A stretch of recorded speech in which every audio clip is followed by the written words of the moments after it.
Bismillahirrahmanirrahim. Assalamu alaikum dear students. Hope you must all be fine and safe at the home. Previous lectures में in class 9 series हमने discuss किया था biodiversity, it's importances, और जो हमारा last lecture था उसमें हमने डिस्कस किया था what we had discussed about the history of classification, which we call 2 to 5 kingdom classification.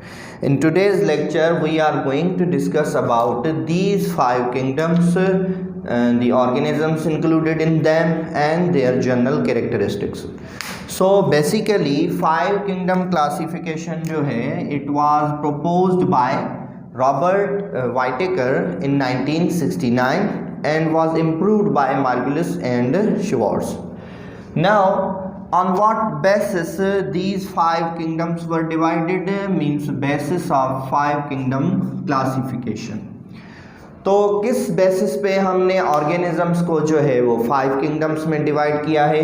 So the basis of classification में जो फर्स्ट बेस ऑफ क्लासिफिकेशन है that is cellular structure and body organisation, यानी कि cellular structure और body organisation के base पे हमने organisms को क्या किया है, क्लासीफाई किया है।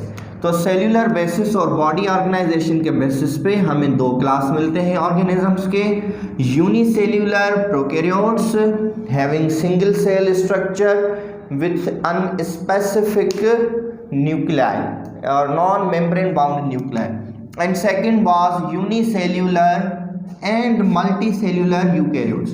In that category organisms were unicellular and eukaryotes means single cell body with particular nucleus, and multicellular eukaryotes means many cell body with particular nucleus. तो ये हो गया हमारा क्या, second group of organism on the basis of cellular structure and body organization.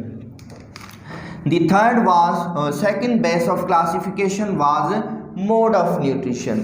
Mode of nutrition means how they take food from the environment, how they are obtaining their food.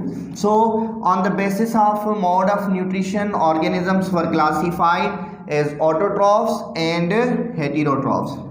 As you know their definitions, autotrophs are those organisms which can prepare their own food inside their body. तो जो organism अपनी body के inside food prepare कर सकें तो उनको हम क्या कहेंगे, ऑटोट्रॉफ्स कहेंगे. And those organisms which depend upon the prepared food और obtain the prepared food from the environment तो उनको हम क्या कहेंगे, हेटेरोट्रॉफ्स कहेंगे. ऑटोट्रॉफ्स में कौन से जो हैं वो ऑर्गेनिजम्स इंक्लूडेड हैं, like plants, algae and some of kind of bacteria. तो प्लांट्स, एल्जाई और बैक्टीरिया जो है वो इंक्लूडेड है into autotrophs. Then heterotrophs they were classified as ingestive and absorptive. What ingestive heterotrophs do, they take food, digest and then absorb like animals. And what all absorptive organisms do or absorptive heterotrophs do, they absorb digested broken down food from the external source, that is what called absorptive heterotrophs. Their example is fungi. Now अब जो ये 5 kingdom classification है उस 5 kingdom classification में हम हर एक kingdom को जो है वो डिस्कस करने जा रहे हैं कि उनके अंदर जनरल कैरेक्टर्स कौन से हैं और कौन से ऑर्गेनिजम्स जो हैं उनमें इंक्लूडेड हैं. तो फर्स्ट जो है हमारा kingdom that is what, kingdom monera. So all the unicellular composed of single cell prokaryotic organisms are included into monera. तो जो भी यूनिसेल्यूलर और प्रोकैरियोटिक ऑर्गेनिजम्स हैं वो इंक्लूडेड हैं इनटू मोनेरा. और उनके एग्जाम्पल कौन से हैं, बैक्टीरिया एंड साइनोबैक्टीरिया. तो बैक्टीरिया और साइनोबैक्टीरिया हमारे एग्जाम्पल हैं इनके, and these are included in kingdom monera. After kingdom monera the second kingdom is kingdom protista. अब प्रोटिस्टा के अंदर कौन से ऑर्गेनिजम्स इंक्लूडेड हैं, what are their general characters, all are unicellular means composed of single cell again. Eukaryotes have membrane bounded nucleus, have a specific nucleus, and except yeast yeast do not belong to the kingdom Protista, even it is unicellular eukaryote. Then उसका जो reason है वो हम बाद में discuss करेंगे. Most of them are aquatic, means their medium of living is water. तो mostly जो ऑर्गेनिजम्स हैं वो क्या हैं, एक्वेटिक हैं. एग्जाम्पल कौन से हैं, protozoa, unicellular algae, these are the examples of kingdom protista. अच्छा, इनमें अगर हम मोड ऑफ न्यूट्रिशन की बात करें तो वेरियस है. इनमें कुछ हमें ऑटोट्रॉफ्स मिलेंगे, हेटेरोट्रॉफ्स मिलेंगे, उनमें से एब्जॉर्प्टिव, डाइजेस्टिव, यानी कि both kinds could be there. तो ये हो गया हमारा kingdom protista. The third kingdom is kingdom fungi. तो फंजाई में कौन से ऑर्गेनिजम्स इंक्लूडेड हैं, what are their general characters, all multicellular eukaryotic fungi except east.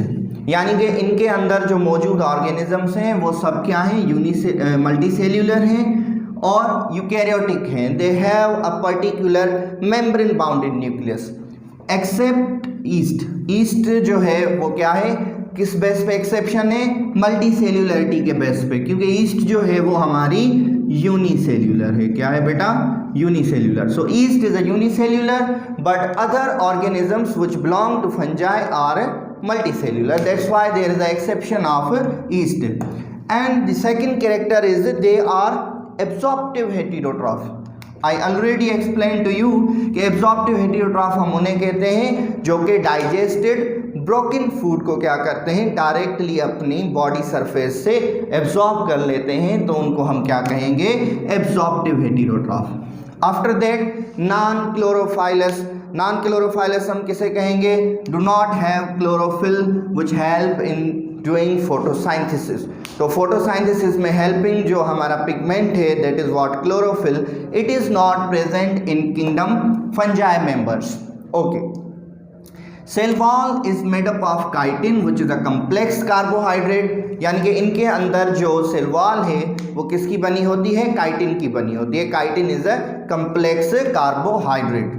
Body organisation की अगर हम बात करें तो body organisation basically they are multicellular, only one member is unicellular which is yeast. लेकिन बॉडी ऑर्गेनाइजेशन की अगर हम बात करें तो their body is known as mycelium. What is that called, mycelium. और माइसीलियम जो है it is composed of thread like structures, यानी कि थ्रेड्स के फॉर्म में जो है वो प्रेजेंट है. तो थ्रेड लाइक स्ट्रक्चर्स जो हैं इनको हम क्या कहेंगे, हाइफा. तो body is called mycelium which is composed of threads called Haifa. अब इनके एग्जांपल्स हम जो है वो मैं आपको बता दूं, मशरूम है और जो है वो टोडस्टोल है, ब्रेड मोल्ड है. तो ये कुछ एग्जांपल हैं किसके, किंगडम फंजाई के. So and the fourth kingdom Plantae afterward. So plante is a multicellular eukaryotic and photosynthetic. Means it is composed of many cells. Their members of plantae are composed of many cells. Eukaryotic have a membrane bounded nucleus and photosynthetic they undergo photosynthesis to prepare their own food. Cell wall is present which is composed of purely cellulose. यानी कि plants के अंदर जो cell wall है वो किसकी compose है, cellulose की कंपोज है. Which organisms are included in this kingdom, multicellular algae and plants are included in this kingdom. अब आप सोच रहे होंगे कि यूनिसेल्युलर algae जो है वो किस में इंक्लूडेड है. So it is included in kingdom Protista. Then example इनके जो हैं वो हो गए हमारे किंगडम प्लांटी के. The final kingdom is kingdom animalia और the fifth kingdom is animalia. So what are their general characters, they are multicellular composed of many cells, eukaryotic have a particular membrane bounded nucleus and ingestive heterotrophs. What ingestive heterotrophs are called, they pick up or take in the food, digest it, then absorb it. That is what called ingestive heterotroph.